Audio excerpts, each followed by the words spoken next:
ॐ सच्चिदानन्दरूपाय विश्वोत्पत्त्यादिहेतवे तापत्रय विनाशाय श्रीकृष्णाय वयं नमः। गुरुर्ब्रह्मा गुरुर्विष्णु गुरुर्देव महेश्वर गुरुर्साक्षात् परब्रह्म तस्मै श्री गुरवे नमः। जेहि पर कृपा करै जन जानी कवियो रचिनर चावै भानी मोरी सुधारी सुशवाती जासु कृपा नै कृपा गात्यो मरै नमः परमात्मा नमः कृष्णाय नमः। कृष्णचंद्र भगवान को जय हो, राधा रमण भगवान को जय हो, भक्तवत्सल भगवान की जय हो। अब आज पनि श्रीमद् भागवतको चर्चा परिचर्चा गर्दै गर्दा सत्संग गर्ने क्रममा एकअर्कालाई जानेका कुराहरू शेयर गर्ने क्रममा भनौं अब जानेको कुरा मात्रै बाँड्ने क्रममा बाँडे बढ्छ भन्ने उक्तिलाई सार्थकता गर्दै आज हामी भागवतको चर्चा बाँड्ने क्रममा भागवत एकअर्कासँग शेयर गर्ने क्रममा द्वितीय स्कन्धको 10औं अध्यायमा प्रवेश गर्दैछौँ। अगाडिको अध्यायमा चतुश्लोकी भागवतको एकदम महत्वलाई र चतुश्लोकी भागवतका केही अंशगत अर्थलाई हामीले खोतल्ने अर्थात ज्ञान गर्ने अर्थात सुन्ने अर्थात पढ्ने चेष्टा गरेका थियौं। त्यो चतुश्लोकी भागवतलाई बुझ्ने चेष्टा गरेका थियौं। तर आज अब ती भागवतको चेष्टा बुझ्दै गर्दा परीक्षितका प्रश्नमा नारदजीको प्रश्नमा ब्रह्माजीले दिनुभएका उत्तर आदि भनौं अर्थात परीक्षितलाई सुखदेव स्वामीले बताउनु भएका उत्तर आदिको क्रममा 10औं स्कन्धमा भागवतका लक्षणहरूको वर्णन बेलविस्तार गरिएको छ। यहाँ भागवतको के लक्षण छ, कस्ता कस्ता लक्षण छ भागवत भित्र भन्ने चर्चा परिचर्चा रहेको यो 10औं अध्यायलाई द्वितीय स्कन्धको 10औं अध्याय अर्थात यो द्वितीय स्कन्धको अन्तिम अध्याय पनि हो भन्दै यो अध्यायलाई प्रवेश गरौँ। श्री शुक उवाच, सुखदेव स्वामी भन्नुहुन्छ अत्र सर्गो विसर्गश्च थानं पोषणमूतयः मन्वन्तरे सानुकथा विरोधो मुक्तिराश्रयः। यस भागवत महापुराणमा भागवतमा 10वटा लक्षण युक्त छन् भनेर त अगाडि नै बताइयो, 9औं अध्यायतिर पनि बताइयो र हामीले ती 10वटा लक्षणहरू के हुन् त, अरु पुराणमा त 5वटा मात्रै लक्षण हुन्छन् भन्ने पनि सुनेको हो। तर भागवतमा 10वटा लक्षण छन् भन्दा ती के हुन् त भन्ने प्रश्नमा सुखदेव स्वामी राजा परीक्षितलाई बताउँदै हुन्छ। भागवत पुराणमा स्वर्ग, विसर्ग, स्थान, पोषण, उति, मन्वन्तर, ईशानुकथा, निरोध, मुक्ति र आश्रय गरेर 10वटा विषयहरूको वर्णन गरिएको छ। त्यसैले यसलाई 10 लक्षण भनेर भनिन्छ। यी कुराहरूको वर्णन छ यस भागवतभित्र। दशमस्य विशुद्धार्थम नवानामिह लक्षणम। यहाँ चाहिँ के भनिन्छ भन्दा यस भागवतमा ग्रन्थमा 10औं आश्रय तत्त्वको तत्त्व ज्ञान गर्नका लागि महात्माहरूले 9 लक्षणको स्वरूप स्तुत्यादि आदि गरेका भनौं श्रुति आदिद्वारा साक्षात् वर्णन गरेका छन् भन्ने बुझिन्छ र यी 10 लक्षणका तात्पर्यहरू यहाँ वर्णन विस्तार छन् भन्ने कुरा गरिन्छ। ईश्वरको प्रेरणाले प्रकृतिका गुणहरूमा क्षोभ भएर आकाश आदि पञ्चमहाभूत, शब्द आदि तन्मात्रा, इन्द्रिय आदि अहंकार र महत्त्वको उत्पत्ति हुनुलाई सर्ग भनिन्छ। पुरो बुझिरहनुस् है, यहाँ सर्ग विसर्गको कुराहरू आउँदैछ। ईश्वरको प्रेरणाले प्रकृतिका गुणहरूमा क्षोभ भएर आकाश आदि पञ्चमहाभूत, शब्द आदि तन्मात्रा, इन्द्रिय आदि इन्द्रियहरू अहंकार र महत्त्व आदिको उत्पत्ति हुनुलाई सर्ग भनिन्छ। विराट पुरुषबाट उत्पन्न हुनुभएका ब्रह्माजीबाट हुने विभिन्न चराचरको सृष्टिलाई विसर्ग भनिन्छ। हो, प्रत्येक क्षण नष्ट भइरहेको यो पृथ्वीलाई सृष्टिलाई चाहिँ मर्यादामा राख्नले भगवान विष्णुको जुन श्रेष्ठता सिद्ध हुन्छ त्यसलाई स्थिति भनिन्छ, भगवानको स्थिति भनिन्छ। भगवान विष्णुको श्रेष्ठता सिद्ध गर्ने कुरालाई चाहिँ स्थिति भनिन्छ। आफूद्वारा सुरक्षित सृष्टि भक्तहरूमाथि हुने भगवत कृपा नै पोषण हो भनेको। भगवानले चाहिँ भक्तमाथि गर्नुभएको कृपा, भगवत कृपा नै के हो, पोषण हो। पोषणको अर्थ त्यो पनि हो भन्ने बुझ्दा हुन्छ। मन्वन्तर र तिनका अधिपति आदि गरेका कथा, भगवानका भक्तिहरू र प्रजा पालन गर्दाखेरि गरिएका उनीहरूको एकदम विशुद्ध धर्मको चर्चालाई चाहिँ के भनिन्छ, मनन्तर भनिन्छ हो। कर्मद्वारा बन्धनमा पार्ने जीवको वासनालाई उति भनिन्छ। कर्मद्वारा बन्धनमा पार्ने जीवको वासनालाई उति भनिन्छ। भगवानका विभिन्न अवतार सम्बन्धी लीला चरित्र उहाँका प्रेमी भक्तहरूको आख्यानले युक्त भएको गाथालाई चाहिँ के भनिन्छ? ईशानु कथा। भगवानको कथा र भगवानका भक्तहरूको कथा भएकोलाई चाहिँ ईशानु कथा भनिन्छ। भगवान योग निद्रालाई स्वीकार गरेर शयन गर्नुहुन्छ। यस समयमा संसारका सम्पूर्ण जीवहरू आफ्ना आफ्ना उपाधिहरूका साथमा भगवानमा लीन हुन्छन् भनेको अन्तिममा प्रलय कालमा भगवानमा लीन हुन्छन् भन्ने कुरा चाहिँ बताउनु खोजेको र जीवहरू उपाधि सहित भगवानमा लीन हुनु नै निरोध हो। सम्पूर्ण कुराहरूका साथमा भगवानमै लीन हुनु संसार त्यो चाहिँ के हो? जीवहरू विशेष गरी त्यसमै लीन हुनु चाहिँ के हो? निरोध हो। र अज्ञान कल्पित कर्तृत्व भोक्तृत्व प्रमातित्व भने मैले गरे मैले भोग्या मैले बनाएको आदि गरेका म पाएँ अरूले तपाईँ भनोस् या नभनोस् आफै म पाएँ भन्ने जुन प्रवृत्ति पनि बताउन खोजेको हो यहाँ हो। ती आदिको परित्याग गरेर अर्थात् ती आदिको नष्ट भएर वास्तविक स्वरूप परमात्माको बोध हुनु अर्थात् यो चाहिँ मैले बनाएको होइन भगवानले बनाउनु भएको हो र म पनि उहाँले बनाएको एउटा पात्र मात्रै हुँ कठपुतली मात्रै हुँ भन्ने बोध हुनु र त्यो परमात्मामै गएर आफूलाई मिलन गराउनु यसरी ज्ञान गरेर मिलन गराउनुलाई चाहिँ के भनिन्छ? मुक्ति भनिन्छ हो। यो चराचर जगतको उत्पत्ति प्रलय जुन तत्वबाट चाहिँ प्रकाशित हुन्छ त्यो नै आश्रय तत्व हो। यो चराचर जगत आदिको उत्पत्ति प्रलय स्थिति आदि गरेका सम्पूर्ण हुनु चाहिँ के हो? आश्रय तत्व हो। शास्त्रमा यही तत्वलाई परब्रह्ममा परमात्मा पनि भनिएको छ भनेको जहाँबाट उत्पत्ति हुन्छ अर्थात् जहाँ गएर मिल्छ त्यो तत्व चाहिँ के हो? परब्रह्म तत्व भन्ने भनिएको छ कतै। यो ध्यात्मिको यम पुरुषः सो सावेवाधि दैविकः जुन नेत्र आदि इन्द्रियहरूको अभिमानी द्रष्टा जीव हो। जीवात्मा के छ? द्रष्टा स्वरूप छ। त्यो इन्द्रियको अधिष्ठात्री देवता सूर्य स्वरूप पनि अभिव्यक्त छ। सूर्यको तेज हुनाले नै हाम्रो आँखाले देख्दछ भन्ने कुरालाई यहाँ बताउनु खोजेको अरू केही पनि होइन। धेरै घुमाउरो कुरो केही बुझ्नु पर्दैन। अनि जुन एउटैमा आध्यात्मिक आदि दैविक भेद हुन्छ त्यस्तो दृश्यलाई देहलाई आदि भौतिक पुरुष भनिन्छ। शरीरले चाहिँ सूर्यको किरण भयो अर्थात् सूर्यको तेज रह्यो भने मात्रै यो शरीरमा भएको यो दुईटा चर्म चक्षुले चाहिँ देख्छ।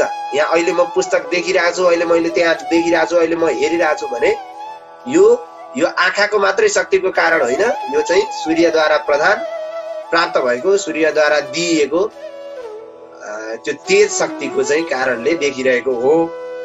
र त्यो देख्ने यो दृश्य शरीरलाई यो जुन दृश्य शरीर जुन छ दुई हात नाक भएको दुई हात नाक भने होइन है दुईटा हात र नाक भने दुई हात नाक भएको यो जुन शरीर देखिरहेछौँ नि हामी नाडी कपाल नाक आँखा जति पनि यो शरीर देखिरहेछौँ यो चाहिँ के हो? आदि भौतिक शरीर हो आदि भौतिक रूप हो आदि भौतिक अवस्था हो। बुझ्नुभयो हो? यही आदि भौतिक यो चाहिँ के हुन्छ भन्दा आध्यात्मिक र आदि दैविकको भेद भएपछि यो शरीरको चाहिँ दृश्य वस्तु जुन देखिन्छ त्यो चाहिँ के हो? आदि भौतिक हो।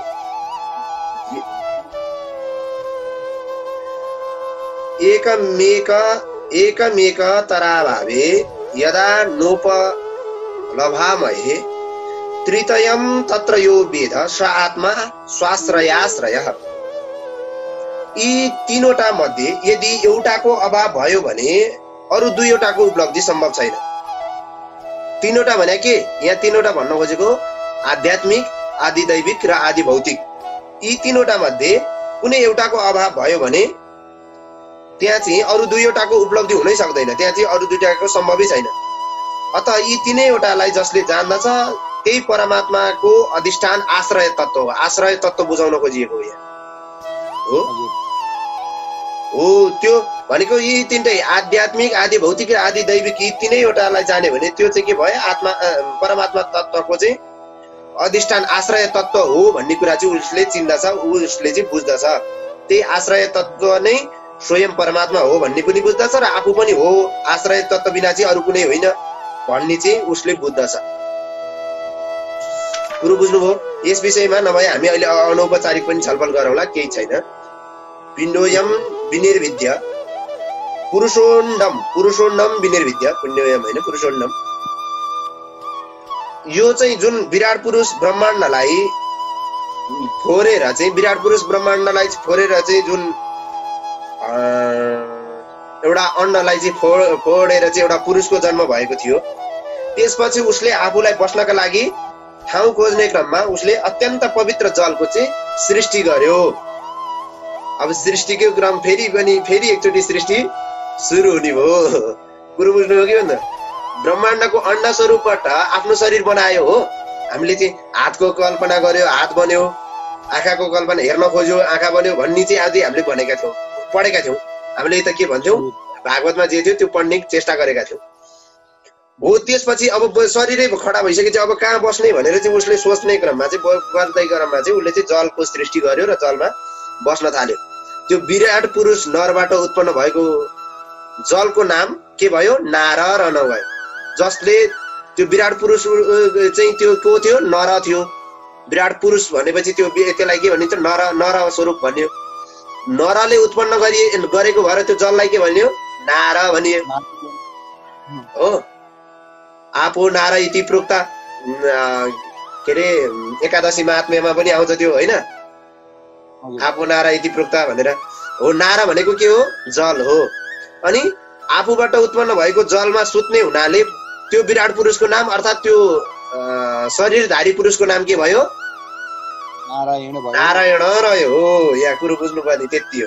तेन नारायणो नाम, तिनको नाम चाहिँ के भयो, नारायण भयो। के भएको भएर नारायण भएर आफैले नरले जल सृष्टि गरेको भएर नारा भयो। जलको नाम एउटा, जलका पर्यायवाची नाम मध्ये एउटा नाम नारा पनि हो। नारामा चाहिँ शयन गर्ने, सुत्ने, बस्ने भएको भएर चाहिँ यण अर्थात् नारायण। रहनु अर्थमा चाहिँ त्यहाँ के भयो, नारायण भयो भने चाहिँ तिनै विराट पुरुषको नाम चाहिँ नारायण भयो। द्रव्य कर्मम च कालस्थ स्वभावो जीव एव च यदनुग्रहत सन्ति यदुपेक्षया। उहाँ नारायण भगवानको कृपाले नै द्रव्य कर्म काल स्वभाव जीव आदिको सत्ता सिद्ध हुन्छ। हाम्रो सत्ता सिद्ध हुनलाई चाहिँ त्यो चाहिँ के छ, भगवानको कृपा हुनु पर्दछ। उहाँको अपेक्षा गरेको खण्डमा कुनै पनि वस्तुको अस्तित्व सिद्ध हुँदैन। उहाँले चाहिँ कुनै ल यसको चाहिँ सिद्ध अस्तित्व सक्यो भन्ने चाहनुभयो भने त्यसको कुनै पनि ऊ चाहिँ सिद्धता हुनै सक्दैन। त्यो वस्तुको अस्तित्वै रहँदैन, अस्तित्व नाश हुन्छ, अस्तित्वै सक्यो, लोभ। अब हामीले सुन्दै पनि अस्तित्व लोभ भएको जीवले के अरे त्यो एउटा यत्रो हुन्छ नि, त्यो मुखबाट आगो फाल्ने के डाइनोसर। ठिक, म त्यो भित्र आएको बाहिर भन्न नसके। डाइनोसरको चाहिँ अस्तित्व लोप भयो कि भएन, त्यो ईश्वरको कृपाले भयो, ईश्वरको चाहनाले भयो। यसको चाहिँ अब यो जीव, यो डाइनोसर रहिरह्यो भनेदेखि अब बाँकी रहेको जीवलाई जिउनलाई चाहिँ गाह्रो पर्छ भनेपछि डाइनोसरको चाहिँ के भयो, अस्तित्व लोप भयो। यदि ईश्वरले चाहनुभयो भने भोलि मान्छे मनुष्य तत्त्वको नि अस्तित्वको लोप हुँदैन।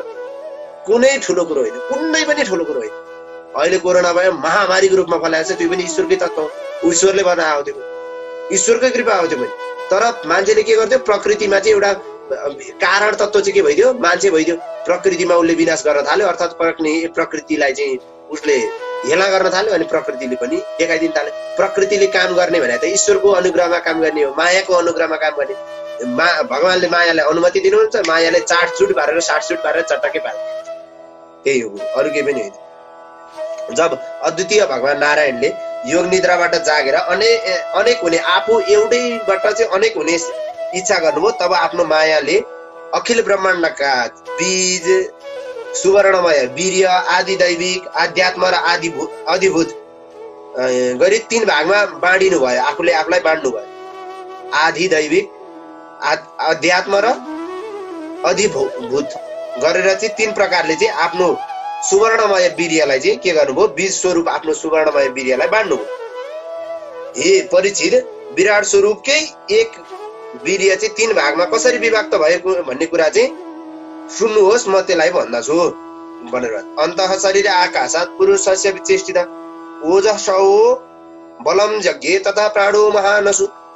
त्यो विराट पुरुषको त्यो तेज अर्थात् त्यो वीर्य चाहिँ कसरी बाँडियो भन्दा विराट पुरुषले यताउता चलबलाउँदा उनकै शरीरभित्रको आकाशबाट इन्द्रिय बल, मनोबल र शरीर बलको उत्पत्ति भयो। इन्द्रिय बल, मनोबल र शरीर बलको उत्पत्ति भयो। त्यसपछि इन्द्रियहरूको पनि नियन्त्रणक चाहिँ प्राणको जन्म भयो। प्राण चाहिँ जन्मियो, अर्थात् प्राणले चाहिँ इन्द्रियलाई नियन्त्रण गरेको। जसरी सेवकहरू आफ्ना स्वामी राजाको पछि पछि दौडिन्छन्, त्यसै गरी सबको शरीरमा प्राण प्रबल रहेको खण्डमा इन्द्रियहरू सचेत रहन्छन्। जबसम्म प्राण रहन्छ तबसम्म इन्द्रियले काम गर्छ। प्राण नभएको मान्छेमा सङ्घाटा हेर्नुहोस् त, त्यसको इन्द्रियले काम गर्छ, हल्लिन्छ। त्यसो अर्काले उठाएर हल्लाइदिनु पर्छ। प्राण भएको मान्छेले हल्लाइदियो भने हल्लिन्छ, नत्र काँड हल्लिन्छ। त्यही भएर इन्द्रियको अधिष्ठात्री देवता के हुने भयो? त्यसो भए यहाँ हुँदा प्राण पनि भन्न मिल्ने भयो। इन्द्रियलाई चलाउने वाला प्राण भन्न मिल्ने। इन्द्रियको अधिष्ठात्री भन्दा पनि फरक नपर्ला। प्राण चेष्टा रहित हुँदा इन्द्रियहरू पनि चेष्टा रहित हुन्छन्। प्राण चाहिँ यदि चेष्टा भएन, प्राणमा चाहिँ प्राण रहेन भनेदेखि इन्द्रियहरू पनि के छन्? शिथिल हुन्छन्। तिनीहरू पनि चल्दैनन्, चलबलाउँदैनन्। जब प्राण एकदम भित्रबाट चाहिँ जगजग गरेर चाहिँ जगजगाउन थाल्छ, अब चल्न थाल्छ, तब भित्रबाट चाहिँ भोक, तिर्खा, प्यास, खाने पिउने आदि सारा कार्यहरू चाहिँ हुन थाल्छन्। त्यो कार्य कसले गर्छ? यही बोल्ने मुखले गर्छ। खाने पिउने आदि कार्य। मुख तस्तालु निर्भिन्नम जिह्वा तत्रोपजायते ततो नाना रसो जग्गे जिह्वाया यो गम्यते। मुखबाट तालु र तालुबाट रसेन्द्रिय प्रकट भयो। त्यसपछि अनेक प्रकारका रसहरू उत्पन्न भए र जुन पदार्थहरू रसेन्द्रियले ग्रहण गर्दछन्।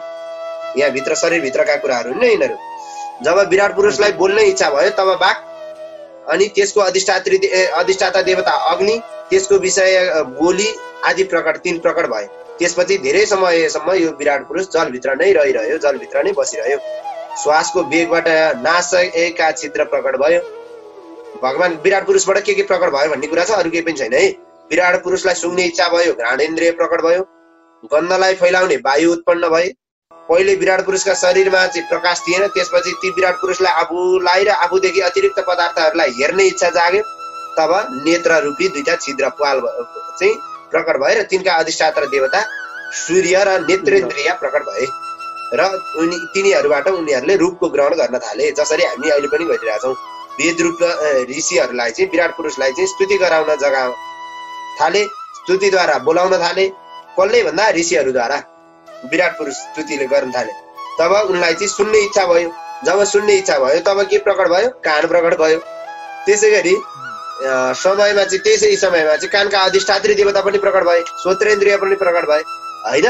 श्रोत्रेन्द्रिय र अधिष्ठात्री देवता। अनि विराट पुरुषलाई चाहिँ शब्द श्रवण हुन थाल्यो, शब्दहरूको चाहिँ श्रवण हुन थाल्यो। विराट पुरुषलाई वस्तुको कोमलता, कठिनता, हलुङ्गोपन, गरुङ्गोपन, उष्णता, शीतलता जान्ने इच्छा हुँदा चाहिँ शरीरमा चाहिँ छाला उत्पन्न भयो। छालाले गर्छ यो सबै काम। पृथ्वीबाट जसरी वृक्षहरू निस्किन्छन् त्यसै गरी उनका चाहिँ छालाहरूमा चाहिँ रौँ उत्पन्न भए। पृथ्वीमा वृक्ष निस्के जस्तै ती रौँहरूको भित्र र बाहिर पनि वायु उत्पन्न भयो। यो रौँबाट पनि हावा छिर्छ भनेर चाहिँ अहिले पनि विज्ञानले पनि भन्छ अरे भनेर कतै कतै सुनिन्छ। त्वक इन्द्रियले चाहिँ युक्त भएपछि ती स्पर्शहरूको अनुभव हुन थाल्छ। यहाँ स्पर्श छोइएको अनुभव हुन्छ, यसो छोएर हेर्दा छोएको अनुभव हुन्छ होइन, आदि कुराहरू। अनि त्यस्तै विराट पुरुषलाई चाहिँ अनेक प्रकारको काम गर्ने इच्छा भयो। त्यसपछि हातहरू उत्पन्न भए। हातहरू ग्रहण गर्ने शक्ति हस्तेन्द्रिय र अधिष्ठात्री देवता उत्पन्न भए। ती देवता इन्द्र प्रकट भए त्यही। अनि विराट पुरुषलाई अभिष्ट ठाउँमा जाने इच्छा भयो। त्यसपछि उनको चाहिँ पाउ निस्कियो। उनका पाउका साथै अधिष्ठात्री देवता स्वरूप स्वयं यज्ञ पुरुष भगवानजी उत्पन्न हुनुभयो, त्यहाँ अवस्थित रहनुभयो। त्यसपछि उहाँका पाउहरू चल्न थालेपछि त्यहाँ जहाँ जहाँ चल्नुभयो त्यहाँ चाहिँ के भयो? कर्म प्रकट भयो। कर्म भनेको काम। र मनुष्य यही इन्द्रियद्वारा आफ्नो गन्तव्यमा पुगेर, ठाउँमा पुगेर यज्ञ सामग्री एकीकृत गरेर यज्ञ आदि गर्छ र अनि सन्तान, अब रति, अब स्वर्ग भोग आदिको चाहिँ कामना गर्ने पुरुषको चाहिँ विराट पुरुषको इच्छा हुँदा चाहिँ शरीरमा चाहिँ के भयो? अब लिङ्ग स्वरूप उत्पन्न भयो होइन। अनि उसमा चाहिँ बस्ने ती अधिष्ठात्री देवता प्रजापति आदिको पनि त्यहाँ प्रकट हुनुभयो र त्यहाँ अवस्थित रहनुभयो। उनलाई मल त्याग गर्ने इच्छा हुँदा गुदद्वार, अनि त्यसका अधिष्ठात्री देवता पायु भनिन्छ, जसका अधिष्ठात्री देवता पायु, इन्द्रिय, मित्रदेव आदि चाहिँ प्रकट भए त्यहाँ। अनि जसद्वारा चाहिँ मलत्याग गर्ने आदि प्रक्रिया चाहिँ के हुन थाल्यो, सुरु हुन थाल्यो। अपान मार्गद्वारा चाहिँ शरीरमा अर्को शरीरमा जाने उत्पन्न भएपछि अपान र मृत्यु देवता प्रकट भए। मृत्यु देवता आदिको उत्पत्ति दुईवटाको आश्रयद्वारा प्राण र अपानको वियोगमा चाहिँ मृत्यु हुन्छ। प्राण र अपान दुईटैको वियोग भयो भने मान्छेको मृत्यु हुन्छ हो। भनेको मान्छेको मृत्यु हुनलाई चाहिँ के हुनु पर्यो, आश्रयद्वारा प्राण र अपान दुईटैको चाहिँ वियोग हुनु पर्यो, अनि मृत्यु चाहिँ। गोविन्दाय नमो नमः है। विराट पुरुषलाई अन्न आदि जल ग्रहण गर्ने इच्छा भएर उनको शरीरमा पेट, आन्द्रा, नाडी, नसा आदि गरेका अब के उत्पन्न हुनु पर्ने, ती सारा कुराहरू उत्पन्न भए।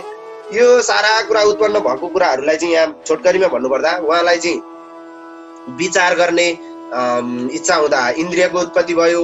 मन, रूप, इन्द्रिय आदिको चाहिँ अधिष्ठाता देवता चन्द्रमा पनि उत्पत्ति भए। काम, वासना, कामना, संकल्प आदि चाहिँ त्यहाँ उत्पत्ति भए। विराट पुरुषको शरीरमा पृथ्वी, जल, तेज, वायु, आकाश आदि गरेका तत्त्वहरूको चाहिँ उत्पत्ति भयो। त्यहाँ चाहिँ अझ 7वटा धातु भनेको छ, पृथ्वी, जल, तेज, चर्म, मासु, रगत, मासी, बोसो, हाड गरेका चाहिँ 7 धातु प्रकट भए होइन। त्यसै गरी आकाश, जल र वायुमा चाहिँ प्राणको उत्पत्ति भयो। आकाशबाट जल र वायुबाट प्राणको उत्पत्ति भयो। विषयमुख देवता, नेत्र आदि देवता, इन्द्रिय आदि देवता, अहंकार आदि उत्पन्न भए। रस आदि उत्पन्न भए भनेका संसारका सम्पूर्ण जति पनि पदार्थहरू यहाँबाट देखिन्छन् ती सम्पूर्ण पदार्थहरू चाहिँ के भए, ती सबै भगवानको चाहिँ शरीरबाट चाहिँ उत्पन्न भए। त्यहाँ चाहिँ उत्पन्न भएका अरू विभिन्न कुराहरू छन् यहाँ होइन। त्यहाँ व्यक्त, अव्यक्त आदि गरेका धेरै कुराहरू छन्, धेरै भित्री सूक्ष्म कुराहरू पनि छन्, मन, बाणी आदि गरेका कुराहरू पनि छन्। ती सबै तिनै भगवानको चाहिँ इच्छा स्वरूपद्वारा चाहिँ यी आदि कुराहरू प्रकट भए भन्ने कुरालाई बुझ्नु पर्यो। विशेष गरी भनेको भगवानलाई बोल्न चाहँदा मुख आयो, खान चाहँदा मुख आयो, जिब्रो आयो, रसेन्द्रिय आयो, कर्मेन्द्रिय आयो आदि गरेका हे राजन भनेर अब यहाँ सुनाउँदै हुन्छ। अब भगवानकै इच्छाद्वारा विराट पुरुष चाहिँ धारण गरेर कसले ब्रह्मा स्वरूप, विष्णु स्वरूप, रुद्र स्वरूप आदि गरेका यी स्वरूप धारण गरेर होइन, यो चाहिँ आफ्नो शक्तिद्वारा धारण गर्नुभएको थियो होइन। त्यसपछि अनेक नाम, रूप, क्रियाकलाप आदि चाहिँ गर्नुभयो भगवानले। भनेको संसारमा पहिला केही थिएन र भगवानको इच्छाले सृष्टि भएको भन्ने कुरा चाहिँ हामी 9औं अध्यायमा पनि अन्वय व्यतिरेक आदि गरेका सिद्धान्तहरू ब्रह्माजीलाई बताउने क्रममा नारायणले बताएको कुराहरू छ, त्यहाँ पनि बुझौँ। र यहाँ पनि त्यही कुरा हो, पहिला केही थिएन, सृष्टि हुँदै गर्दा विराट पुरुषको सृष्टि, त्यहाँबाट नारायण भए, नारायणबाट ब्रह्माजी, रुद्रजी आदि गरेका जीहरू सृष्टि हुँदै प्रजापति, मनु, देवता, मनुष्य, पितृ, सिद्ध, चारण, गन्धर्व, विद्याधर, असुर, यक्ष। असुर पनि भगवानको सृष्टि हो। अब राम्रा नराम्रा सबै सृष्टि, राम्रो मात्रै भगवानको सृष्टि होइन, नराम्रो पनि भगवानको सृष्टि। त्यहाँ पनि केही न केही रहस्य लुकेको हुन्छ। हामीलाई लामखुट्टेले टोक्छ, लामखुट्टे त संसारमा ब्रह्माजीले सृष्टि नगरेको भए पनि हुन्थे जस्तो लाग्छ, तर त्यही लामखुट्टेले कतै पोजिटिभ काम पनि गरिरहेको हुन्छ। अप्सरा, नाग, सर्प, किन्नर, पुरुष, उरग, मातृकाहरू, राक्षस, पिचास, भूत, प्रेत, विनायक, कुष्माण्ड, उन्माद, बेताल, यातुदान, ग्रह, पंक्षी, मृग, पशु देखिने संसारमा जति पनि रूप धारण गरेका पशुहरू पहिला थिए, पछि लोप भए अथवा पछि भोलि हुनेछन्, ती सम्पूर्ण पदार्थहरू के हुन्, ईश्वरकै सृष्टि हुन्। यो गीतामा पनि छ। गीतामा अध्ययन गर्ने हो भने यसको विस्तृत अध्ययन अझै धेरै त्यहाँ पनि पाइन्छ, यहाँ पनि छ होइन। शुभ अशुभ आदि सबै कर्महरू पनि भगवानको चर अचर सबै चाहिँ भगवानको सृष्टि। संसारमा चाहिँ चर र अचर गरेका दुईवटा प्रकारका भेद छन्, जरायुज, अण्डज, स्वेदज र उद्भिज गरेर 4 प्रकारका सृष्टि छन्। यो कुरा बुझिरहनुहोस्, यो काम लाग्छ पछि पनि। अण्डज, जरायुज, स्वेदज र उद्भिज गरेका 4 प्रकारका सृष्टि छन्। जलचर र स्थलचर गरेर आकाशतली आदि गरेका प्राणीहरू छन्। अनि शुभ अशुभ र मिश्रित गरी कर्म फलहरू र कर्महरू छन् 3 प्रकारका। यो कुरालाई बुझ्नुपर्ने छ यहाँनिर। द्विविधा, चतुर्विधा, अन्य भन्ने है। सत्वगुणको प्रधानताले देवता, रजगुणको प्रधानताले मनुष्य र तमोगुणको प्रधानताले नारकीय अर्थात् राक्षसीय प्रवृत्तिका शरीरहरू प्राप्त हुन्छन्। सत्वगुणले देवता, रजगुणले मनुष्य र तमोगुणले चाहिँ ती क्रोधमय शरीरहरू, अब नारकीय शरीरहरू, नरक जाने शरीरहरू अर्थात् भनौँ राक्षस प्रवृत्ति शरीरहरू उत्पन्न हुन्छन्। यी एकअर्का गुणहरू चाहिँ मिश्रित हुँदा कतिपय अरू शरीरहरू बन्छन्। कुनैमा केहीको बाहुल्यता हुन्छ, कुनैमा केहीको बाहुल्यता हुन्छ, तर हुन चाहिँ संसार सृष्टि यिनै यति यहाँ बताएका सृष्टिहरू भित्रै पर्छ। कुनै सत्वगुणमा पर्छ, रजगुणमा पर्छ, तमगुणमा पर्छ, अथवा सत्व र रज, सत्व र तम यसै गरी मिक्स भएरै पर्छ।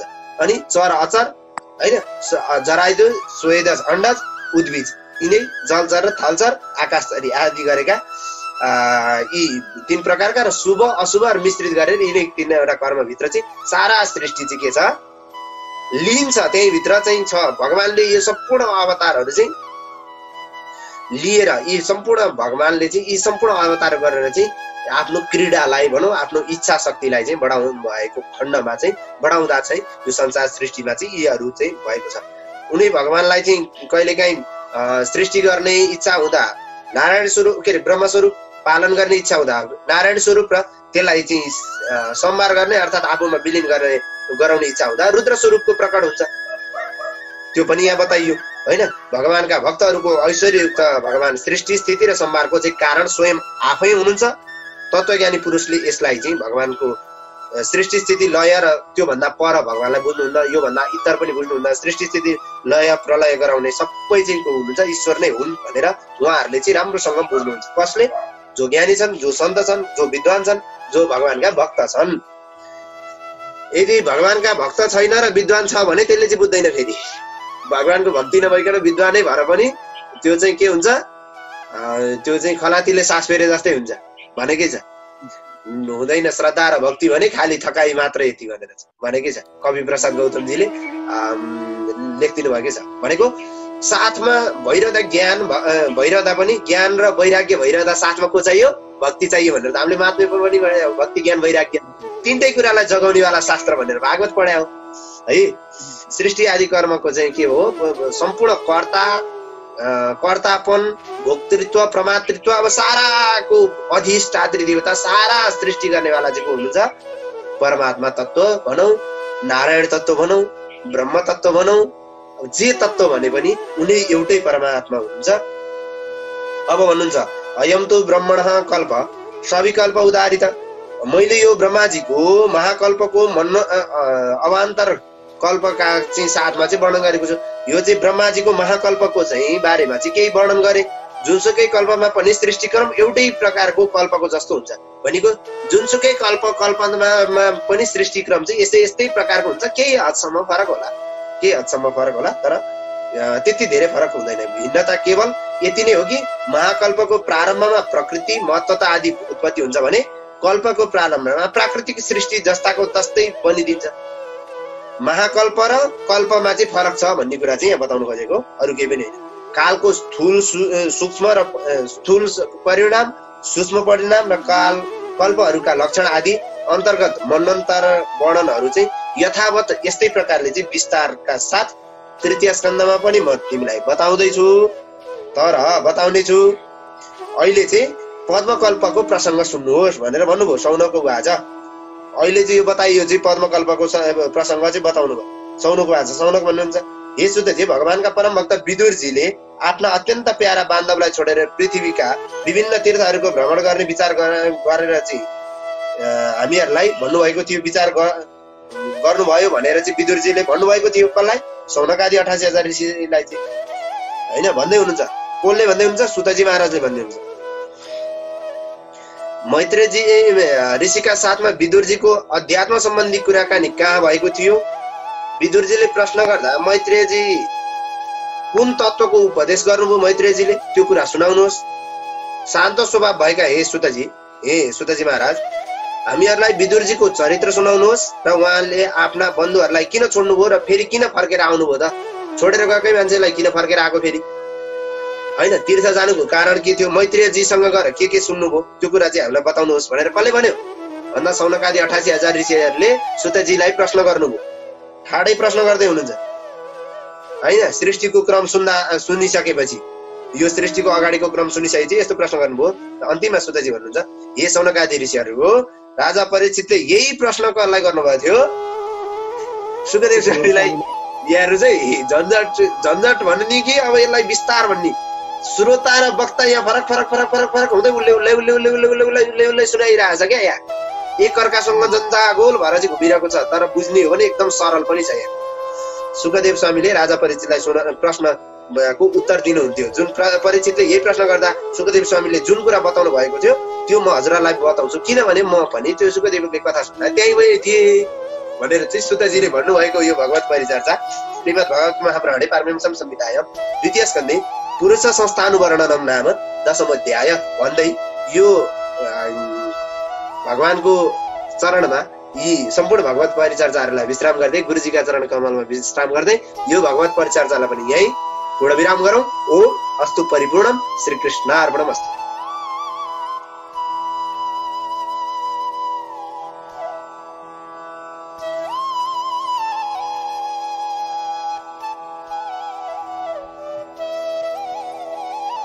यस्तै भिडियोहरूको लागि हाम्रो च्यानललाई सब्स्क्राइब गर्नुहोस् र फर्स्टमा भिडियो हेर्नको लागि बेल आइकनलाई अन गर्नुहोस्।